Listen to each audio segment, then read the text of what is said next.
There's something out there in the world today that can instantly ruin your high-end guitar, and it's probably in your house right now. I'm going to tell you about it, so stick around.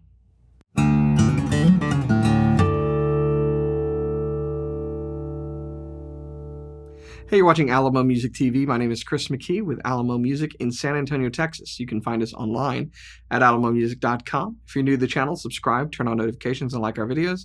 If you want to support the channel, you can visit our spring store linked below for custom swag, and check out our podcast, the Fretboard Confessional, wherever you get your podcasts at.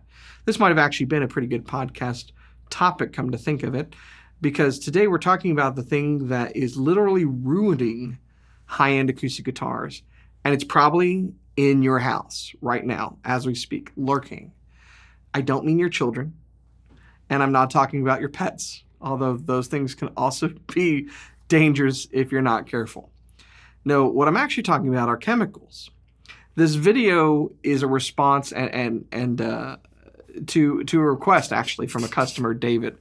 And David ruined the finish on a high-end guitar of his. He sent us photos we're going to share with you to show you the damage that was done. But as he shared the story with me before he got to the punchline, so to speak, I knew exactly what had happened. So he has a high-end guitar, his PRS, and it's finished in what we call nitrocellulose lacquer. This Martin 00028 that I'm holding is also finished in nitrocellulose lacquer. Every Gibson guitar, acoustic or electric, is finished in, you guessed it, nitrocellulose lacquer.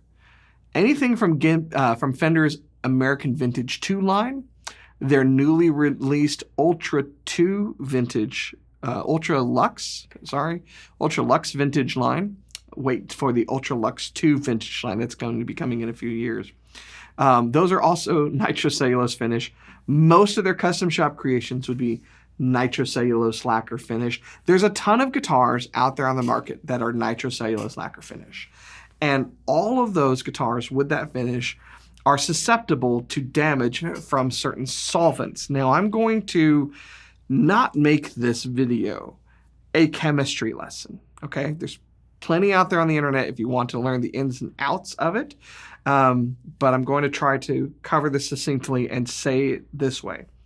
You have to be careful, not just with the things that you actively use to clean your guitar, but also on the things that you aren't even thinking about coming into contact with your guitar that you may be using personally. Now, so for those of you who have been in the guitar community for a while, you may already know what happened in the story that I'm about to share with you. And the number one culprit that a lot of us are using, particularly this time of the year, that is extremely corrosive and damaging to nitrocellulose finish guitars. And that is DEET, the active chemical in mosquito bug spray. Now, think about it. You're outside, you're working in the garden, you're sitting on the porch, you're barbecuing, you're enjoying a nice day. The mosquitoes come out. If they're in Texas, they probably already carried off a small child or a neighborhood cat because that's how big they are. And they are coming for you. And you might have citronella candles and torches all over the place. Maybe I saw a new contraption the other day that actually tracks them with radar and then shoots them with lasers like it's Star Wars. We're waging war on mosquitoes, y'all. I want one of those so bad. Maybe have a lamp or whatever, but to make sure that they leave you alone, particularly if you're like me, where they just attack you because you're so sweet. If you want them to leave your person alone, maybe you grab a can of off and you spray it on yourself. And that's cool. That keeps the mosquitoes away. It should also keep your guitar away. Because what will happen is you will grab a hold of that guitar and you will sit down, and that DEET is on your clothes, and that DEET is on your arm, and that DEET is on your hands. And it doesn't take very long for it to reactivate the finish, burn it, and leave your fingerprints literally on your guitar, not in the way that you want them to be. It melts the finish. And so we're going to show you photos of what this could look like with David's guitar. You're actually going to have fingerprints and palm prints and discoloration and tackiness where it feels sticky all over your guitar as a result of the DEET. Now, DEET is the culprit in this particular story, but it's not the only one that's out there. For people that have owned older guitars, vintage guitars, they know all about this. See, the reason that guitar manufacturers like Fender moved away from nitrocellulose finish in the 70s was to accomplish a few things. It's also the reason that the automobile manufacturing companies moved away from nitrocellulose, because back in the day, nitrocellulose had been repurposed for lacquer finishes on cars. And so it was a natural use of it in musical instruments and other things. It was one of the first plastics ever created by utilizing cellulose to create this lacquer. And it has a lot of benefits to it.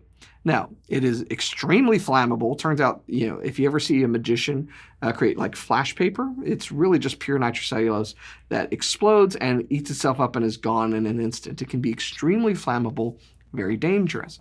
But it also reacts with chemicals. You can resoften nitrocellulose to utilize in repairs on purpose, but it also happens a lot of times by accident. So people who had guitars back in the day, they would know this. See if any of this sounds familiar.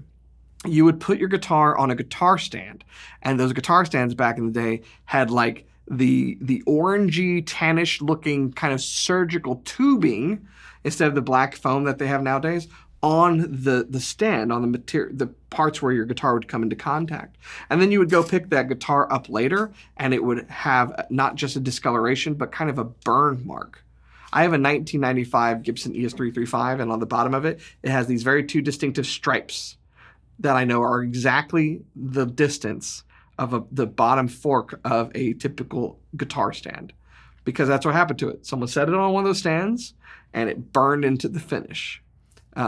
So the material that was in that particular type of vinyl had plasticizers that would reactivate the nitrocellulose finish in it. DEET does the same thing. It has plasticizers that causes things to get soft. In fact, you might have seen on the internet people using DEET to clean the cloudiness away from their headlights. Why is that happening? Because their headlights are made of plastic, not glass on the front, and the DEET is softening the plastic so that you can buff away the UV damage that has happened to the front of that. And by the way, that's a temporary thing, and it can cause other problems and haziness and distortion and all sorts of things because it's making the plastic soft. But that's why it's doing that. It's because of those chemicals that are responding to that plastic. Nitrocellulose is a particular type of lacquer finish, which is basically a spray-on type of plastic that we use in order to finish guitars, if you will. And so there are vinyls, there are plastics, there are chemicals, solvents that you want to keep as far away from your guitar as possible. And then strangely enough, there are others that are perfect for cleaning it, like naphtha. Doing repair work, I would sometimes get an old guitar in where the pick guard needed to come off of the guitar because maybe the pick guard had begun to shrink because the plastic it was made out of, or distort, and you needed to take it off, put a new one on. You take a pick guard off, and what you're left with is literally years of just gunk from the glue. And the safest way to clean that off of most guitar finishes, including nitrocellulose, is naphtha, lighter fluid. So you don't want to strike a match around it, but it will clean it off safely without causing any haziness, discoloration, or reactivation, bubbling, peeling, or any other kind of burning to the finish. But that's not the case with everything. Acetones and alcohols and all sorts of things can react to it, and it really often depends upon how the nitrocellulose finish was formulated to the extent of damage that you're going to do. But whether it's an old guitar or it's a new guitar, if it's finished with this stuff, it is very easy to mess up if you're not paying attention. So, you want to be careful with the type of stand you buy. If you put this brand new Martin guitar with a nitrocellulose finish on an old guitar stand, it's going to leave discoloration. It's going to cause bubbling. It's going to tear it off. There's a horrible photo I saw once on the internet of a guy who put a Gibson F-style mandolin and he laid it on top of a table on top of a vinyl bag. And it was like a textured gig bag of some kind. He laid it on top of that bag, and he came back 10 minutes later or so, and he picked up the mandolin, and the bag came with it. And he pulled the bag off of the mandolin, and the finish came with the bag. It was horrible, and it looks gross, and it's not just a clean thing. It's like a bubbled, nasty mess. So again, there's a lot of you out there, pretty much the old timers who are already familiar with this. Let me tell you a few other things about nitrocellulose. It looks beautiful. It sinks into wood finishes and ages over time. That's why we like the look of a lot of old guitars. Old guitars have a lot of checking on it. You'll see like these kind of spiderweb cracks going through it, and that's usually due to the changes of temperature, particularly going from one extreme to the other. It's why you're often warned if you get a guitar shipped to you, particularly in cold months, to let it acclimate in the box and in the case for about 24 hours before you open it so it can gradually get to that place where it is. But here's the other thing that I'll tell you. The formulas for nitrocellulose change over time. Okay, so they're not necessarily as fragile as they used to be unless they have been engineered to be. And I know that sounds very weird, but stay with me for a little bit. A lot of nitro can be sprayed over an acetone base or a poly base to get a certain type of finish on the top. That's perfectly fine. It's still nitro. It could just be sprayed on over filler. And the formulation that a manufacturer uses can have more or less flexibility in it. And a lot more modern nitros have evolved to be a lot more flexible. So you see less checking than you used to in the past. But generally speaking, I really haven't seen a guitar with a nitro finish that has aged 40 years not have some type of fine checking in it. And I think that's nice, actually. I've come to appreciate it for what it is. It's got its own patina to it, right? But sometimes manufacturers make it brittle on purpose. The Gibson Murphy Lab, for instance, is known for aging guitars, and they have a particular formula that Tom Murphy has worked on for years in order to get it to where he wanted it to be. And I think, you know, the aspect or the side effect to have its properties is that it's more brittle than flexible. And so the aging that comes with those guitars is a byproduct of that. It allows them to do that. And even if you buy something that's light aged, if you actually play that guitar, if it doesn't just become kind of a wall princess, but you're actually playing the instrument, you're going to continue to add wear to it over time. That's fine. It's an instrument, okay? That's what it's for. But you should just know going into it what you're liable to see. When I kind of talked about this stuff when COVID happened because people were like, how do I disinfect my guitars? Don't spray it with Lysol. Don't spray it with any kind of solvent whatsoever. You just never know how it's going to react. But just like we have the warning from David, be careful of what you're even wearing. When I'm here in the store, I don't put colognes on because they could respond to finishes on guitars. I've seen finishes get discolored. Customer had a really nice Olympic white custom shop Strat years ago, and it had this weird blackish coloration across it that you could tell wasn't on purpose, and it came from a case that it was in, where it wasn't the fender case, and the lining of it was not nitro safe. So be careful what you buy accessory-wise. Be careful what you allow to have come in contact with your guitar, particularly for long periods of time, whether that's paper, whether that's straps. You might buy a strap and the strap's fabric, but the ends may be a vinyl on your nitrocellulose finished guitar, and it can cause discoloration and other things. So we avoided the long, in-depth chemistry talk to say, please try to educate yourself. We want you to be educated on things like temperature and humidity, right? We want you to be educated on wood types and strings and, properly oiling the fingerboard and all these things occasionally that we've talked about over the years. But here's another one. Know the type of finish that's on your guitar. Know what can cause damage to that finish so that as an educated consumer, you're not going to damage your guitar by accident.